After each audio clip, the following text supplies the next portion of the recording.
What's going on, geeks? You're listening to episode 315 of the Geeks Under Grace podcast. My name's Cody Armour. I'm here with Lj.Lowery. Yo! And Shelley Nollan. Hello. And this week I feel like is one of those episodes that's gonna kind of like, we're gonna remember this one in a few years. We're still geeking out about fighting games, and we're still geeking out about the future of Warner Bros., which is what we were geeking out about last week. I say future, though.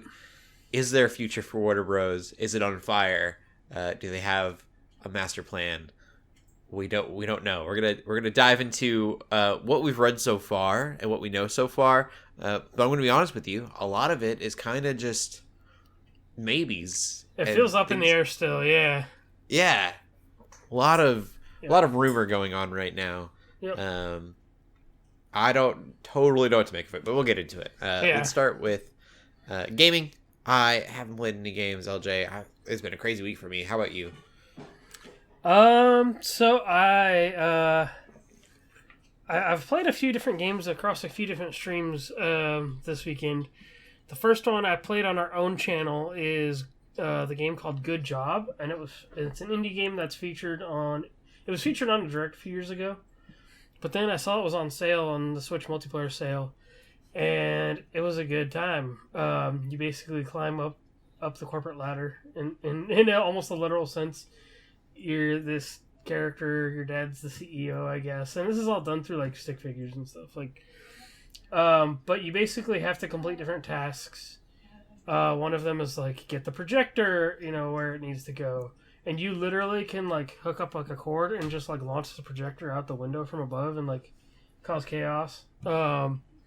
And then somebody made the joke, they're like, oh, so is this how LJ runs the Geeks Under Grace staff?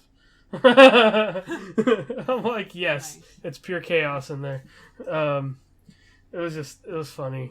I was like, and then the other game that I played with a buddy of mine last night on our own streams, we did co-op. It's called Escape Academy.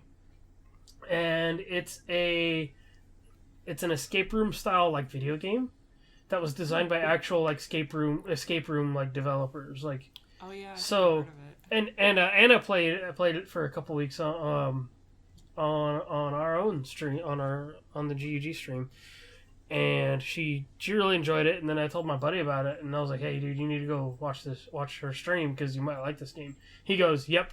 He's like, I'm down for it, and it's on Game Pass.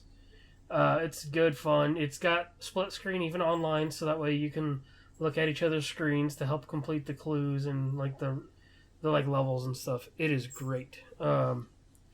It's super fun. So if you like escape rooms, and it's kind of like a nice way to like, I don't know if people still want to go to escape rooms or not. Like it's neat to play like a video game version of that, and there's like a whole story and everything. It's super fun. And then to tie this all into fighting games, I've still been playing Multiverses, but now because of Evo, which we'll talk about a little later, I broke out my fight stick again, and I started playing Multiverses with my fight stick, and I'm actually doing really well with it. Like, and it just reminds me of how, there's a reason why people use fight sticks in tournaments and stuff, because the inputs are like very quick and fast, like, and just the precision of the inputs are like feel way more snappier than a controller, especially if you get comfortable with a fight stick. Like, I was playing Tekken on a fight stick for a while. When I would play against my brother on Mortal Kombat 11, like, I noticed my inputs were faster than his, and I was pulling off certain things faster than he could get to. And so it's like, I'm like, oh yeah, that's why I bought this thing, even though I haven't played with it in like maybe 6 to 8 months. But I'm like, oh yeah. So that was good fun breaking that out again. So that's probably the way I'll exclusively be playing Multiverses now. So I love that. Nice. Still maining Wonder Woman, learning Tom and Jerry. But yeah, super fun game. So that's what I've been up to in gaming. Cool. What about you, Shelley? Haven't been playing anything new, but still playing through Fire Emblem Three Hopes. We finished our Scarlet Blaze run, so that's with the Black Eagles. So now we finished 2 of the 3 different routes. And so now we're on the 3rd one, which is, I think, Golden Wildfire. I thought it was Golden Wind. It's not Golden Wind, it's Golden Wildfire, which is like not as funny, but what I'm excited about that is the Azure Gleam, which is Blue Lions, and then Scarlet Blaze, which is Black Eagles. Those routes feel very similar because I don't really want to give away too many spoilers, but it's like you're basically fighting in the same war, just on different sides. Whereas in this playthrough, in this Golden Wildfire playthrough, you're not just in the same war. It's an entirely different war that you're playing through. Oh, wow. Which is cool because there's a separate country that's invading. So it kind of adds, I don't know, it's interesting because but cool because we get to meet new characters and see new things. So we're not that far into it, but again, New Game Plus is awesome.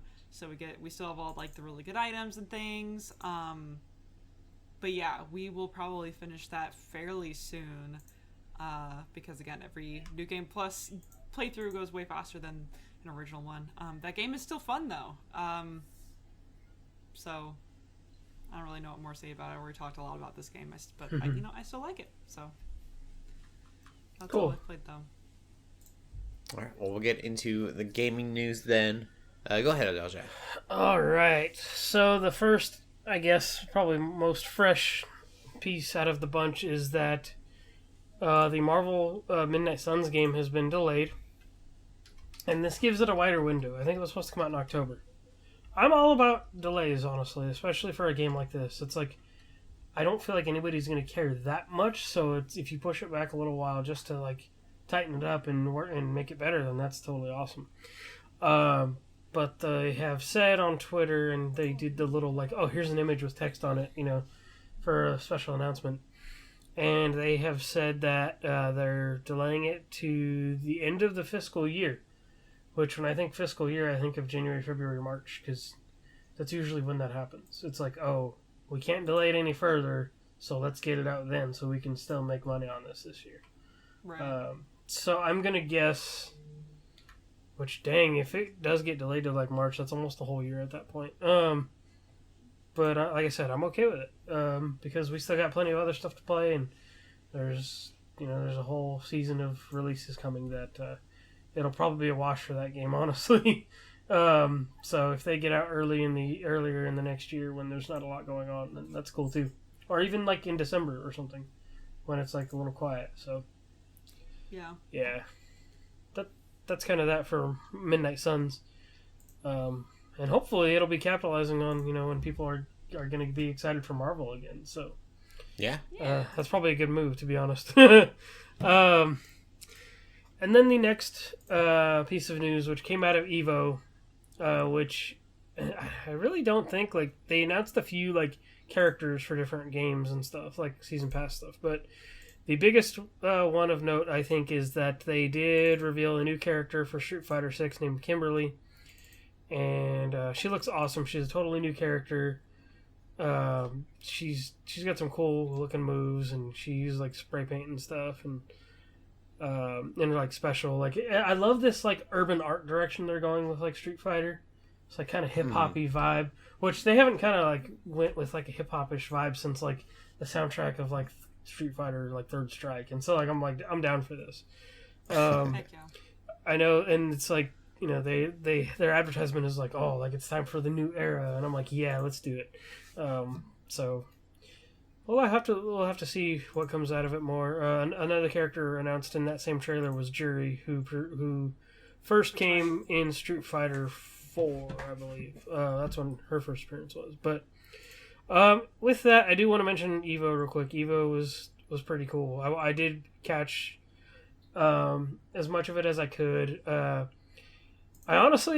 did try like watching like multiverses and stuff like that, but I didn't realize they were doing 2v2 tournaments, like I guess the game is built for. Yeah. So it was utter chaos watching it. So I'm like, I honestly don't know what's going on because like. Yeah, I think the winners were Void and Nakat, I think, for multiverses. And they're Smash players. I was gonna say there's probably some Smash players up in there. Yeah, there was actually another major going on this weekend in San Diego. Oh, cool! But at least for the folks who are playing multiverses like Void and Nakat, and it's also just crazy. It's caused a lot of continual discourse or discussion. Really, not so much discourse but discussion on Twitter about just like how significant it is to have dev support for a game, because even like 17th place or something got like $1,000 each for each teammate. Oh, that's awesome. Like I don't remember, I think it was CEO, a huge Smash major, Hungrybox said that he got like $25 or something. I don't remember how much it was, but it was just like barely any money for like 5th place or that's something. That's a bummer.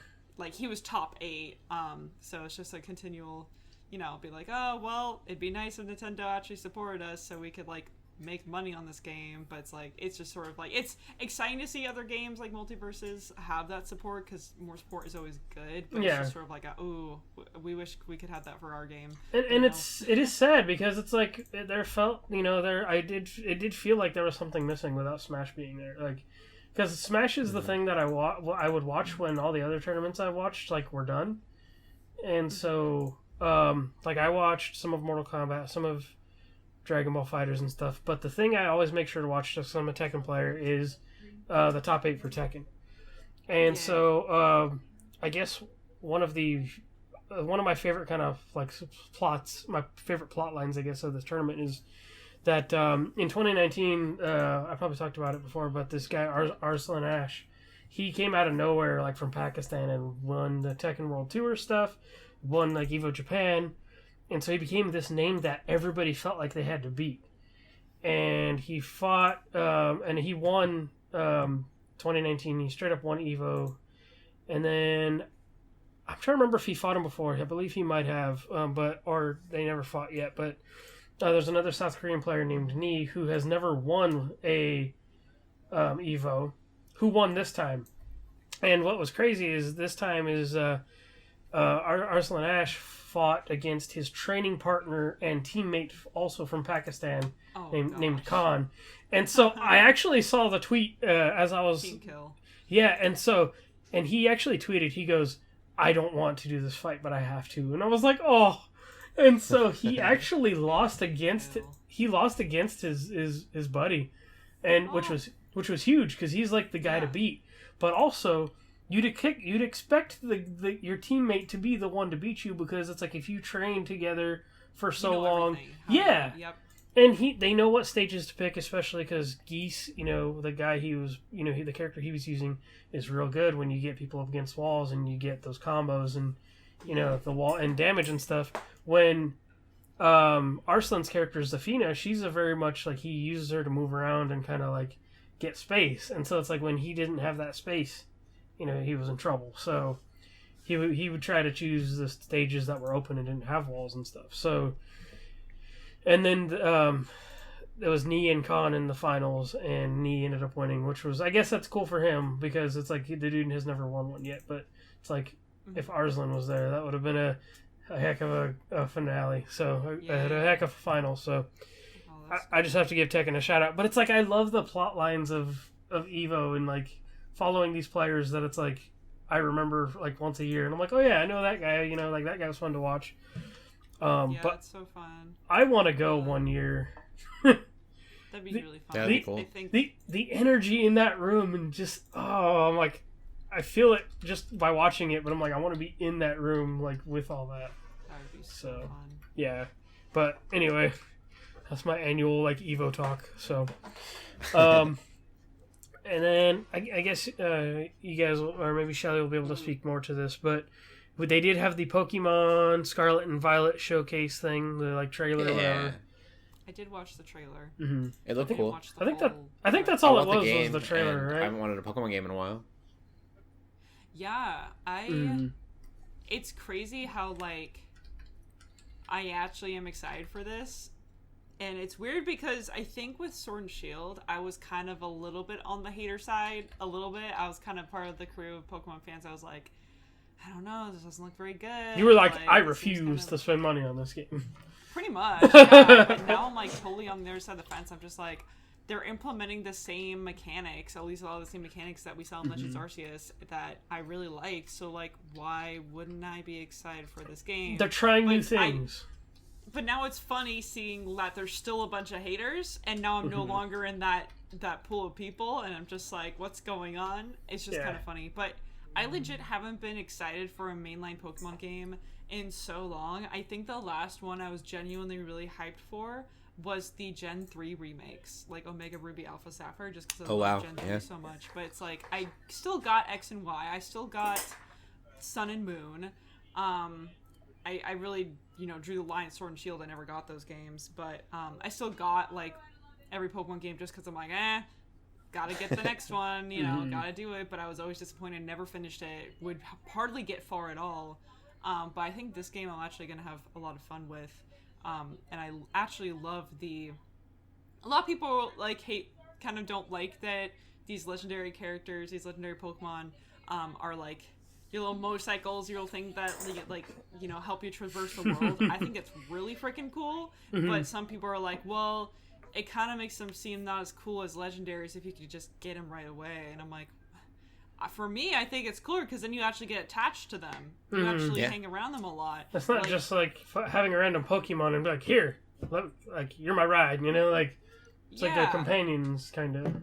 Yeah, which I think is really cool. And, granted, we don't know if they'll be able to join your team right away. It could be a thing where it's like, they help you around, but they can't join your team until later. Right. I wouldn't be surprised if that's the case, but it's like, a lot of times in Pokemon games, it's like, they're like, oh, it's the big legendary of the game. You catch it, and then you use it for, like, a single battle before endgame. And it's how crazy it would be if they're, like, level 75 and, don't have enough badges. They're not listening to you. That would be cool! Or they give it to you, early. And you get them immediately. Yeah. I'm just saying, it could be you would get more time. I would actually use the legendary instead of, any other legendary. It's like, well, I already have a very established team of 6 that I'm not going to change. But either way, I don't know. I'm pretty excited about it. I love Fido. Fido looks great. Again, I haven't been this excited about new Pokemon. Yeah. Since I don't even know when. Even longer than Gen 3. I wasn't excited about, I remember Gen 5 Pokemon coming out, and I liked Zoroark, and then I didn't care for any of the other ones. And, I didn't care for any of the other ones. But of course, every year I would still buy the games, but I didn't really care about the new Pokemon for some reason. I was just kind of like, eh. But now it's like these first Pokemon being announced are actually cute, like Smoliv and Lechonk. Oh yeah. And Lechonk. Fido, I'm just like, I love them. Okay? So that's just a new nice feeling. I will agree it's a little bit weird but kind of funny how the I don't remember his name, but the legendary from Scarlet, how he still looks like a motorcycle, but he still uses his legs to run around. He doesn't use wheels like the other one does, and everyone's like, I'm not going to play Scarlet because that animation looks so bad and it annoys me so much. And I'm like, that's fair, but never watch the Flintstones, okay? You're going to get real mad. That sound, somebody needs to totally make that into a video or a TikTok. See, I really want to play Scarlet, but I feel like I have to get Violet being purple. I know. I mean, I am personally still leaning towards Violet, but I feel like I need to know more of the differences between the two, especially the Pokemon differences. I think that will probably be more of my decider rather than the legendaries at this point, because I actually think they both look pretty cool. They're going to make a Pokemon Yellow style thing, and it'll be like a little tricycle or an ATV. I would definitely get Violet too. Oh, heck yeah. For those who can't see, LJ is holding up his flexing his PS5 controller that's purple. It's really one. cool. It's so pretty. I want it. What was I gonna say? You can have Pokemon follow you just like they do in Pokemon Legends as well. And I'm like, I love that. We haven't been able to do that in a long time either. I'm like, heck yeah. So I don't know. I'm excited, but it could also still be bad, I guess. It probably will be, but the new gimmick. The new gimmick is a little bit weird, but I personally like it better than Gigantamax because it has more strategic element. I forget what you call it, but they put on little hats and they turn into big gems. But what it does is that it changes the type of the Pokemon, which can actually make really interesting things happen, I think, strategy-wise. As far as that gimmick is concerned, I think it'll be really cool to see the annual Pokemon tournaments and stuff. Yeah. See how it's applied there, because I think it'll be treated a little bit more like Megas were, and I was less saying Mega so like Evolution's Gigantamax. The way they look kind of reminds me of like, you know, when Kirby changes into like fire and ice, how they have the things coming out of his head and everything. That's what that kind of reminds me of. Yeah, but I don't know. I think, again, like, as far as me using it, I'm not necessarily that excited, but I think as far as strategy goes, I'll be interested in awaiting to see how the professionals utilize it. It does sound better than Dynamax. Yeah. Because, like, I've watched, professional Pokemon players during, like, the annual freaking tournaments and things, nationals, internationals and nationals. I've seen them, like, playing with Gigantamax, and it's just, like, not as interesting to me personally. It's kind of boring. They just have like one really big Pokemon. They just use like the same move over and over for the most part. Like the strategy is really dependent on that. So I think it'll be cool to have something different. I still kind of wish they would bring back Megas and not have this, but that's never going to happen. Mega Evolutions should have been like a staple that carried on for a while. Yeah.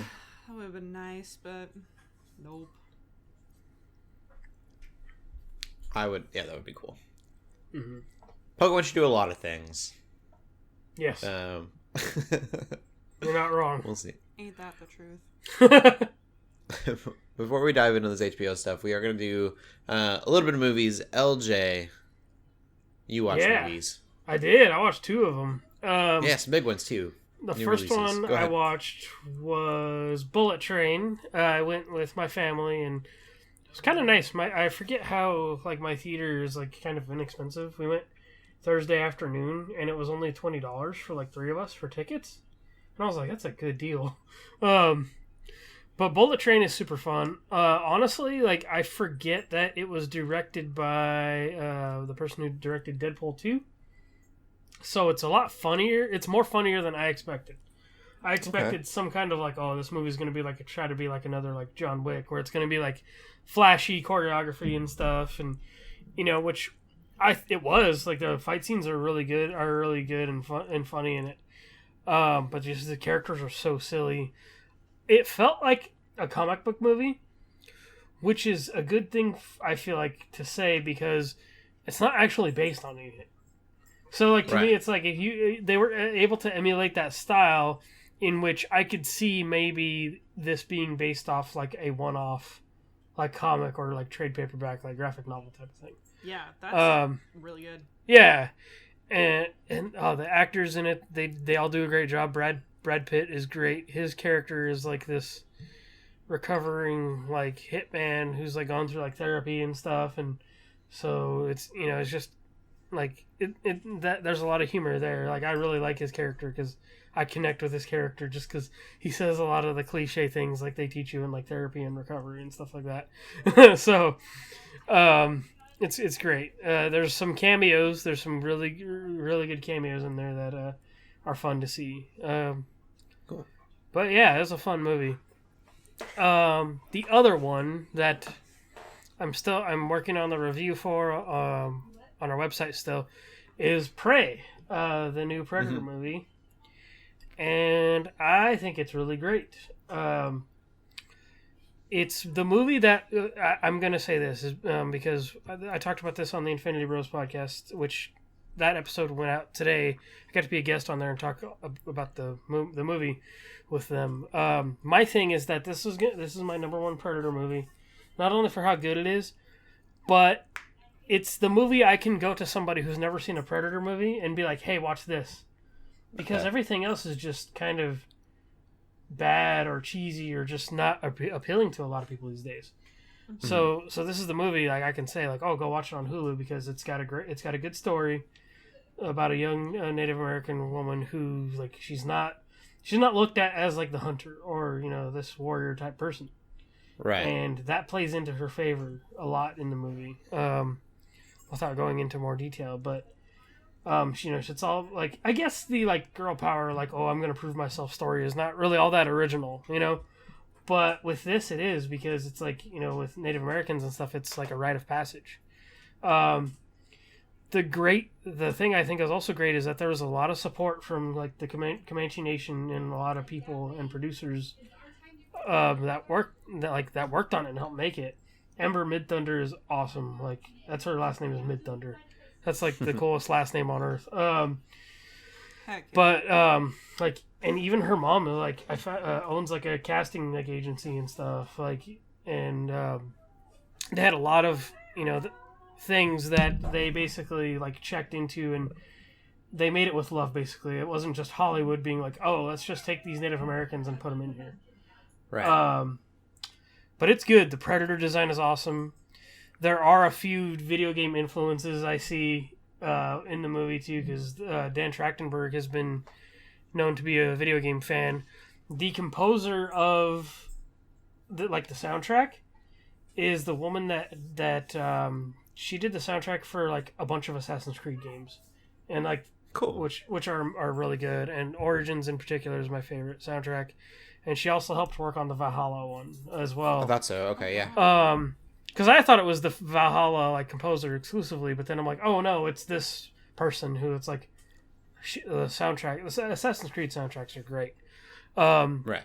And there's a few other influences that I won't spoil because like they're really cool. That like when you see there's a particular thing that you see the Predator has, like one of his pieces of equipment, where you're like, oh yeah, the director definitely played that video game, kind of a thing. Okay.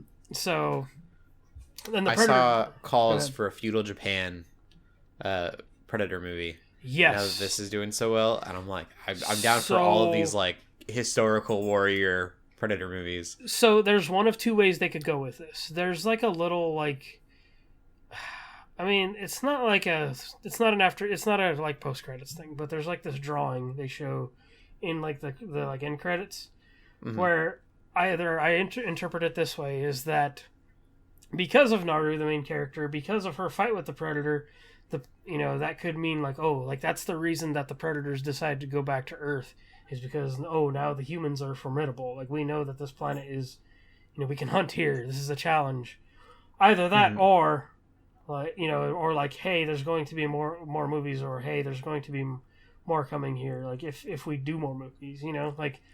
So it could be one of those two things. It could be just a nod to like, oh yeah, now Earth is a place for them to hunt. Or, yeah, hey, we can do more movies with this.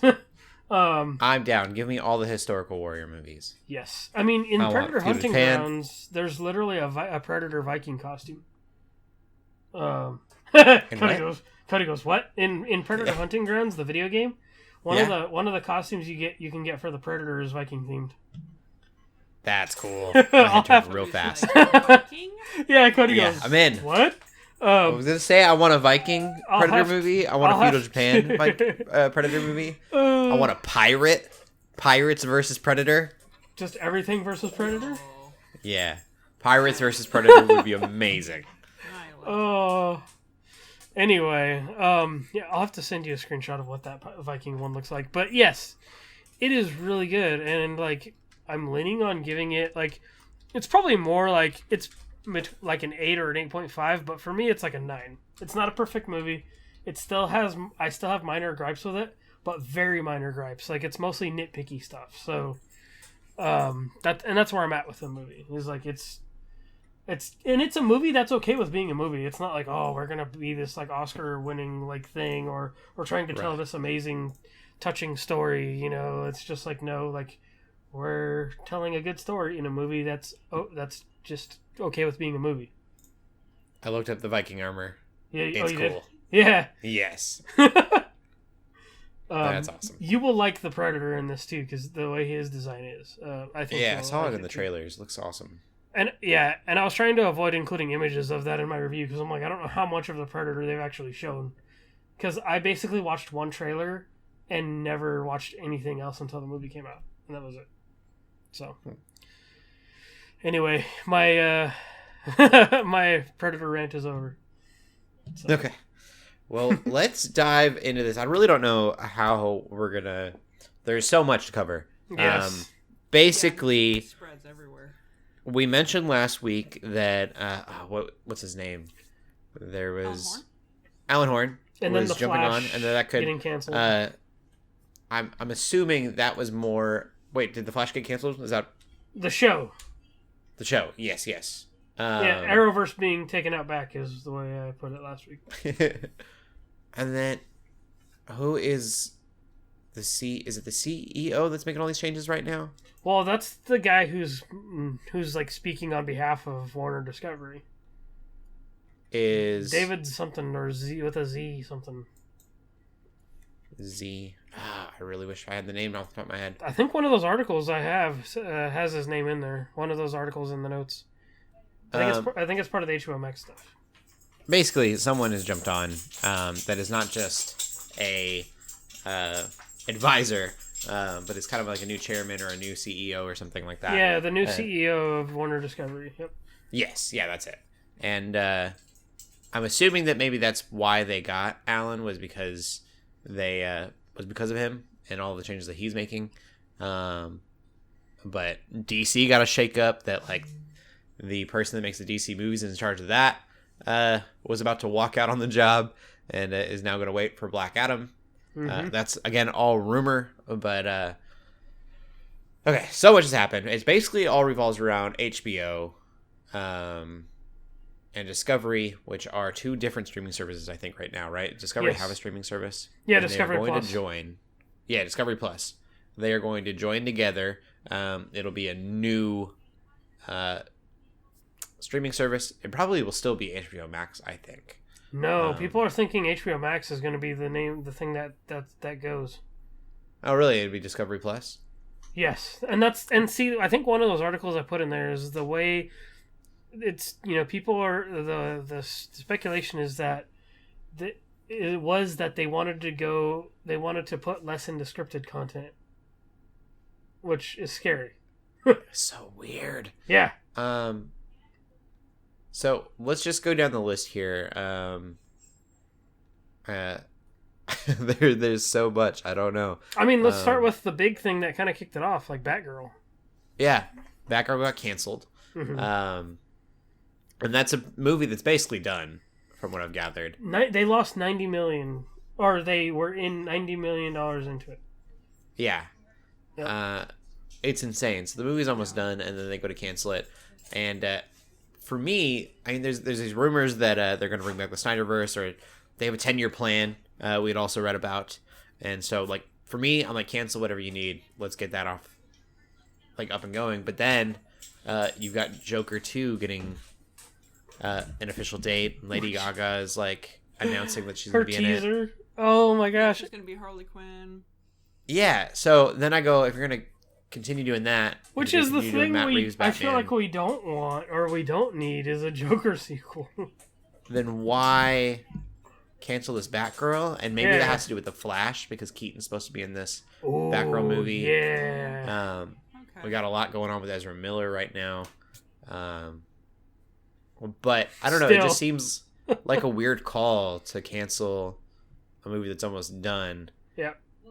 And then have all this other non-canon stuff anyways. Like, if they got rid of all the non-canon stuff, I would get it. But why not just make this another non-canon movie? You know what's wild, too, is the stuff that's been non-canon, for the most part, has been the best stuff. Yeah, that too.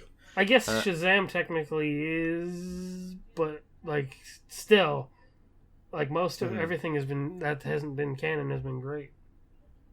I mean, part of that probably goes in with this... I don't even know where to go with this. Warner Bros. is so they laid off, you said 70%? That's what that article says. There, I guess, supposedly. Theoretically, yeah. It was 70% that staff they laid off from HBO Max. And then they are planning to massively increase the HBO Max budget, which I assume they're using the money from the staffing. And series count, it says. Yeah. And make more series. Which I'm like, what? Yeah, it's such a weird concept. I get if they're canceling the movie thing, but, like, I mean, a bunch of the movies, but, like, everything's so weird right now. Like, yeah. Here, let's go through each story. Shelley, you start with, we talked about Batgirl. Go to the HBO Max movies, and we'll just kind of go off from there. Yeah. Yeah, so, we talked about Batgirl got canceled, which, again, it's just crazy that they were so far in, like, so far gone. Like, we've been talking about that movie for a while on the show, so, like, that's insane. Brendan Fraser was supposed to be Firefly. Yeah. So, that's kind of too bad, but I guess we'll see what comes from that, if anything. If they're going to allocate resources, I don't know. I mean, and then, yeah, you did mention that we are getting, we already knew we were getting a Joker sequel, and we were all kind of confused about it, but they finally released a date. It's going to be in 2024.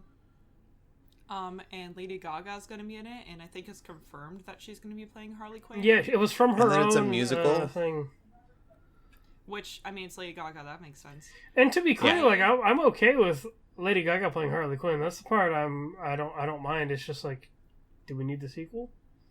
Yeah. The only thing I could think of is now that I'll talk about it a little bit later. I've been reading a lot of DC Comics recently, just and one of the ones I read was Harleen, which is a 2020 comic about Harley Quinn and like her origins essentially. I could see them going off getting of involved that. with the Joker, and it was really freaking good. And I'm kind of like, well, honestly, even if they just do a story similar to that, like that could be really good. And honestly, that would work well as a musical. Because, I mean, I love musicals. I know people are really weird about musicals, but, like, as far as, like, being able to express your inner feelings in a way that's not just boring exposition, but through song, it's, like, way more interesting. There's way more layers of being able to express how you're feeling about something or what you're thinking about through song rather than just saying something or just implying something. So, I don't know. But I don't know if that's the angle they're going to be taking. I have no clue. But that was just something I read that I'm just like, I mean, they could make this in a movie and I'd be really interested. It's called Folly You Do, I believe. Because I do think that could be a good take is if the, you know, I never watched the original Joker, honestly. I may never. But it's you know, that's his origin story. That's his story. So I think, you know, if his story's already been told, it makes sense to shift to a different character like Harley Quinn, who also goes into a descent of madness. And who knows? Maybe it'll be really tied in with the Joker. Maybe it won't. Like in Harleen, it's very much tied into the Joker. Like, I mean, both of them are in it, so it's like... That's true. So, yeah. I don't know. I just think we need more information. But I don't know. All I'm saying is musical's really weird to have follow a movie like Joker, but the first Joker movie was like an art film anyway, and like all musicals are art film type movies, so I don't know, maybe it will fit. And in a weird way, I could see it fitting. Like, I can see it being the perfect follow-up, honestly. Like, I kind of hated the idea at first, but I don't necessarily hate it. I just why this movie and not a Batgirl movie? Yeah, what are they? And that's fair. And that's fair. I need a plan planned out. And so that's what my thing is too. I look at a movie like Batgirl, then you see movies like Prey going to Hulu, in which feels like they could have totally released that in theaters, you know? Like, so it just feels weird that, like, and and Batgirl was going to HBO Max anyway. Right. So there's other piece of news, I can't remember, maybe I can get to the list here. 6 HBO Max original movies were removed from the streaming service. Yep. There was Batgirl, there was The American Pickle. That movie, I remember. American Pickle was also kind of an odd movie, and I think all those movies on that list, like, I don't remember hearing much about any of them. But it's such a weird, like, you can't watch those anywhere now unless you had them.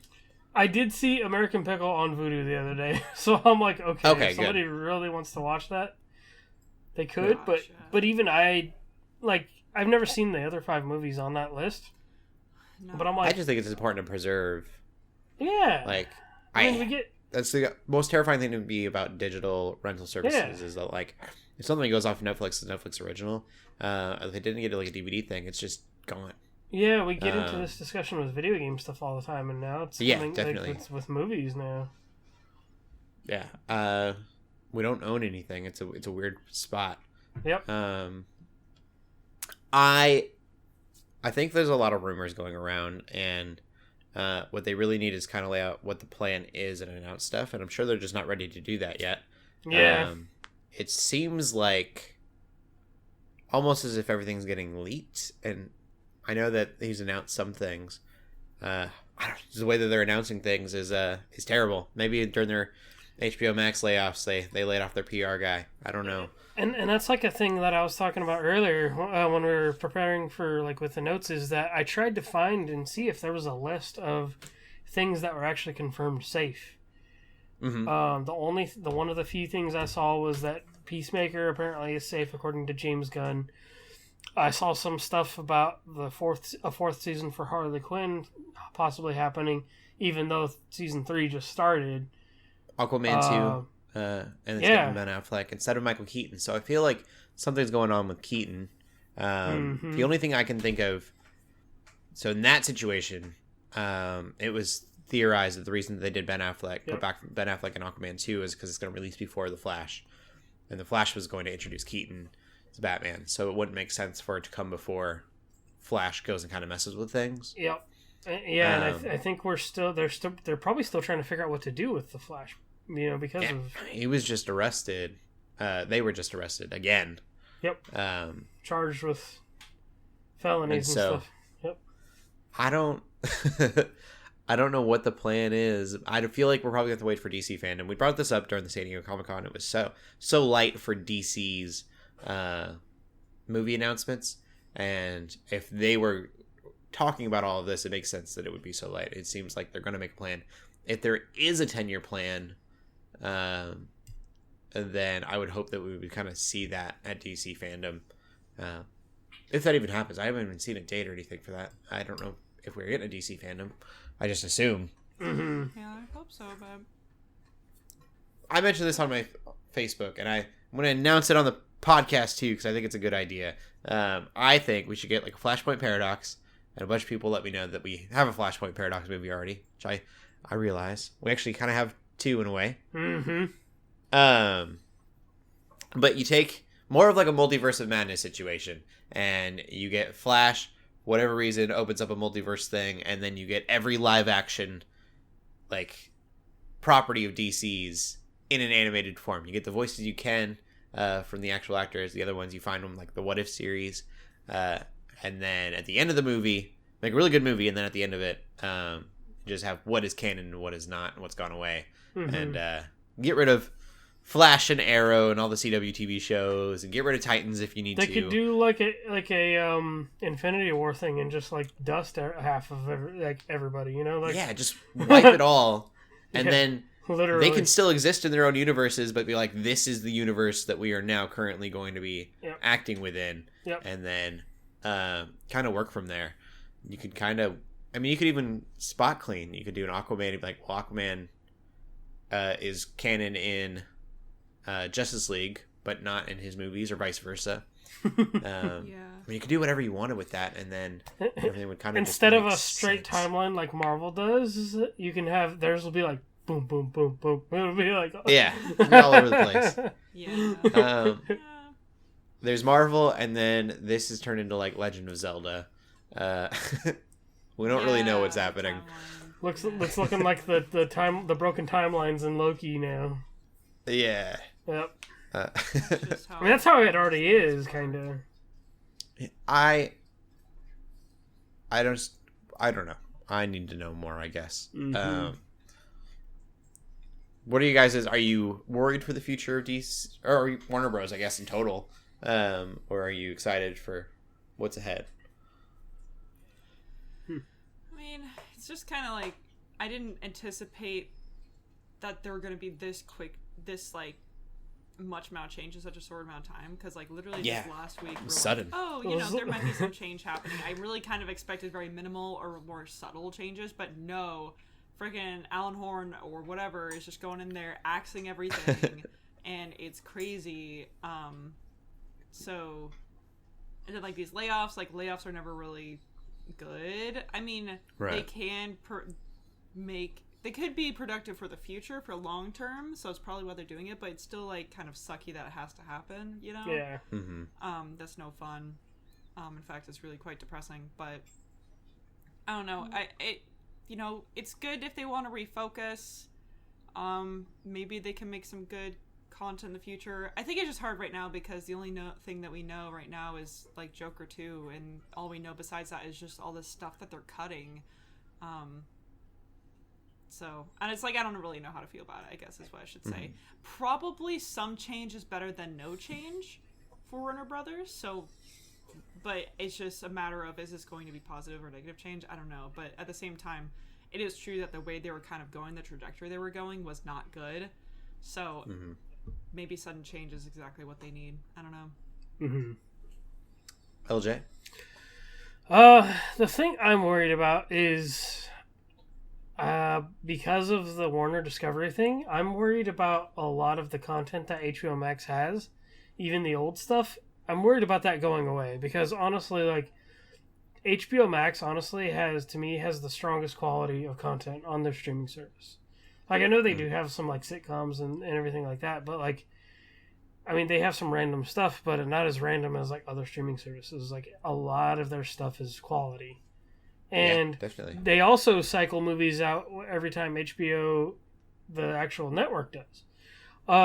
And my worry is that when it gets absorbed into this other streaming service, that it's going to lean more Discovery Plus than HBO Max.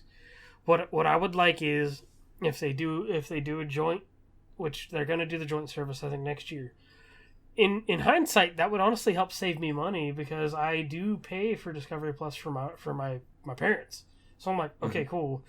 But my ideal version of a Warner Discovery streaming platform is, okay, the app turns on. Choose your profile, like all the apps. Choose your profile. And then the next thing you do is, and it only shows two things. It shows HBO Max or Discovery Plus. Which one do you want to go to? I click on HBO Max stuff. I have all my HBO Max stuff from before. All these shows and other cool things.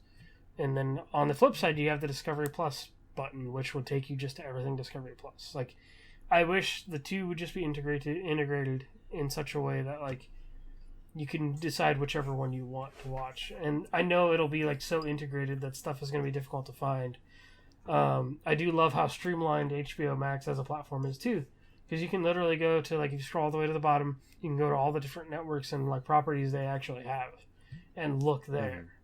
So I feel like HBO Max is honestly one of the cleanest streaming platforms there is for me to find whatever I want. So it just sucks that, like, this streaming platform that a lot of people love, people probably canceled their Netflix. That's why Netflix probably had so many drops in subscribers, was because of platforms like HBO Max and Paramount Plus and all this other stuff that, like, maybe they just didn't feel like they needed Netflix, like, anymore. Yeah. And I feel like HBO Max would be a huge loss if it goes away somehow. So that's where I'm at with it. Like I said, I need to know more. My question is, I think the change is good, but is it controlled chaos? Is it targeted? And is it calculated? Because from the outside, it just looks like chaos at this point. Yep. It looks like they're just cutting things and they're just kind of being reactionary without having a direction. Yeah. To go towards. That's very well said, actually. I would hope that how do I put this? When I was younger, pre-Marvel, Disney and Warner Bros. To me were kind of equals. It was those two, and then everything else was like different quality. But Warner Brothers and Disney made like same quality movies. I think of like Harry Potter and like Dark Knight, and then Disney had like Pirates of the Caribbean and stuff like that. Yeah. It was almost like Disney was the more kids stuff and Warner Bros. Was the more adult stuff. But as far as quality, they were really close. And obviously, Disney has kind of monopolized the movie industry right now. I feel like almost nothing compares to what Disney's doing. And so I think that Warner Brothers needs a redirection if they want to get back to that point of being back-to-back. Especially now, I mean, the fact that they have DC Comics and Disney has Marvel, like, they really should be combating head-to-head and being more competitive and being on the same level of quality. And I think that takes a lot more targeting. And as much as people like want to critique it, I think they kind of need to be doing what Disney is doing to be able to compete. And so having like a 10-year plan with DC movies is the only way they're going to be able to make DC be the same level as Marvel stuff. And we've joked that the Warner Brothers is literally Disney's Wario. Yeah. That's true. I just hope that this isn't all reactionary and that it is, it's not just pulling back, but it's pulling back and then placing forward in another direction. Yeah. Cool. So yeah, we'll end that discussion there. Shelley, speaking of DC Comics, you've been reading a lot of comics. Yeah. So basically, it started with Harleen because I think I saw a post on Twitter about it, and I was like, wait, this looks kind of interesting. I'd be willing to read it because like the thing about me and comics is I actually really do enjoy like graphic novels and comics, but I don't really like long-standing comics. Like I can't be committed to a super long things, but if it's kind of like a one-off series, short series, one-off book or something, then it's like, yeah, sure, I'll read it. So I went to my library's website to see if there was any ways to get an ebook for it. And what I discovered is that there's this site called Hoopla, which I never heard of. Oh yeah, I've heard of Hoopla.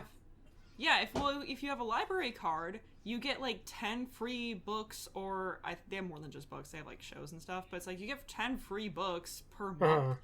And it was on there, and I'm like, nice. Heck yeah! So I could just read it for free. So I read that, and it was really good. I don't know. I just really liked how they portrayed Harley Quinn's character.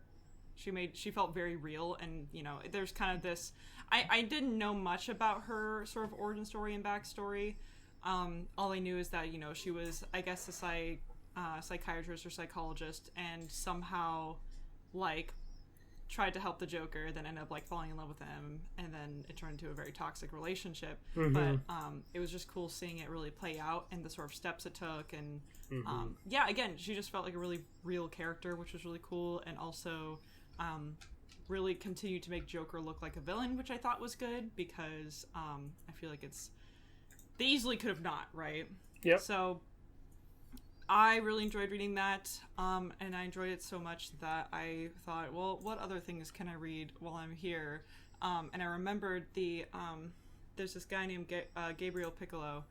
He's a Brazilian artist who I follow on Twitter, and he does a lot of like Teen Titan artwork, and he actually helped make some comics for DC. He did like the art for them, and I like kind of forgot that they existed until then, and I was like, wait a second, I wonder if these are on here, because the site just has a ton of DC comics. So I read all 3 of those that he helped make. So it's Teen Titans Raven, Teen Titans Beast Boy, then Teen Titans Beast Boy Loves Raven, in that order. That's cool. And it's just really cute. It was just, you know, it's a different sort of spin on kind of Teen Titans lore and origins. Definitely a big spin-off, but it just explores, you know, Raven kind of discovering her powers a little bit, and then Beast Boy kind of discovering his powers a little bit, and them meeting in that 3rd issue. And I really like it because it just shows them as just, you know, teenagers, which obviously, like, most of my exposure with the Teen Titans is with the show, and I love the show. And they definitely are like teenagers then, but like what's interesting is that they don't like go to school or anything. They just like save the day. That's like what they do. But what's cool about these books is that like they're still going to school. Like they are regular teenagers. It feels a little more relatable in that way, which is cool. So yeah, and I liked, I don't know, I really liked, you know, the art and the stories. It was just cute, and it didn't take long to read any of them, so if you're interested, I'd recommend checking them out.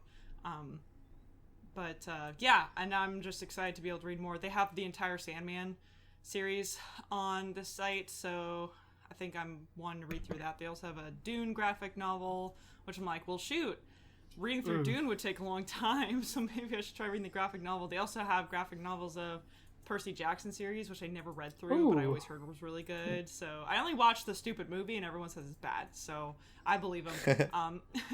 What's sad is that the site doesn't really have any manga, but like that's okay. I'm realizing there's a lot more graphic novels and comics that I'm interested in. Like Tea Dragon Society, that's a board game I keep seeing, but well, my friend, she works at a game shop. And I always see it when I visit her, and I'm just like, oh, the art, it looks so cute. She's like, yeah, well, it's based off a graphic novel, and I'm like, well, shoot, maybe I should read it, and it's on That's there. cool. So I have a little backlog. I have a little, I kind of have them saved, and I'll kind of read through them. But I'm just really happy about it because I sometimes just forget how awesome the library is and how, like, you just get so much free stuff. And there's literally no downside to signing up for your local library. So this is your message from me to you. This is your sign to get a library card because I've been wanting to go to mine anyway. Like, I've been wanting to take the time to go.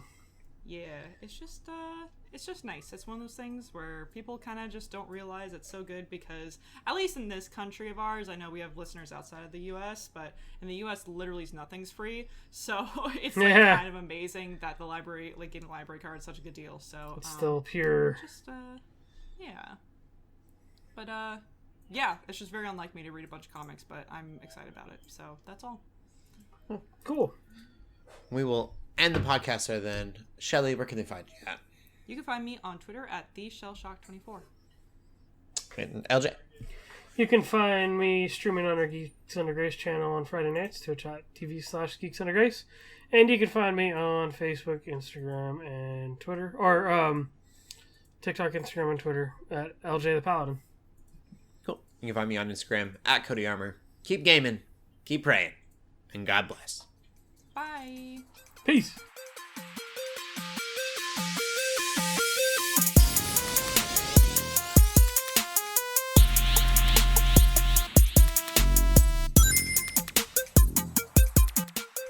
We hope you enjoyed this episode of the Geeks Under Grace podcast. We love hearing from you, so feel free to ask us questions or just comment on the show by using the hashtag GUGcast on Twitter or by joining the GUGcast questions channel in the Geeks Under Grace Discord. If you like this episode, consider leaving a review or rating of our show on your favorite podcast app. If you want even more Geeks Under Grace, you can always go to geeksundergrace.com. We love you all so much, so thank you for listening.